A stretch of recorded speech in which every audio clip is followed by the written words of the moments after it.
एक समय की बात है, एक घने जंगल में एक चालाक लोमड़ी रहती थी।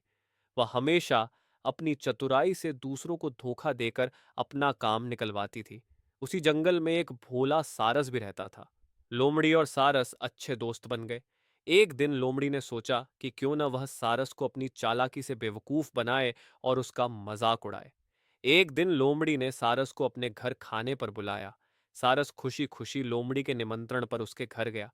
लोमड़ी ने सारस के लिए खाने में सूप बनाया, लेकिन लोमड़ी ने सूप को चौड़ी थाली में परोसा। लोमड़ी खुद अपनी जीभ से आसानी से सूप पीने लगी, लेकिन बेचारी सारस, जिसकी लंबी और पतली चोंच थी, थाली से सूप नहीं पी सका। वह बार बार कोशिश करता, लेकिन उसकी चोंच से सूप नहीं उठ पाता था। सारस भूखा रह गया। लोमड़ी ने यह देखकर हंसते हुए कहा, अरे, तुम तो कुछ खा ही नहीं रहे, क्या तुम्हें मेरा सूप पसंद नहीं आया? सारस समझ गया कि लोमड़ी उसे बेवकूफ बना रही है, लेकिन वह कुछ नहीं बोला। उसने लोमड़ी से कहा, सूप बहुत स्वादिष्ट है, लेकिन मैं आज भूखा नहीं हूं। तुम किसी दिन मेरे घर भी खाने पर आओ। कुछ दिनों बाद सारस ने लोमड़ी को अपने घर भोजन के लिए बुलाया। लोमड़ी खुशी खुशी गई, क्योंकि वह सोच रही थी कि आज भी उसे अच्छा भोजन मिलेगा।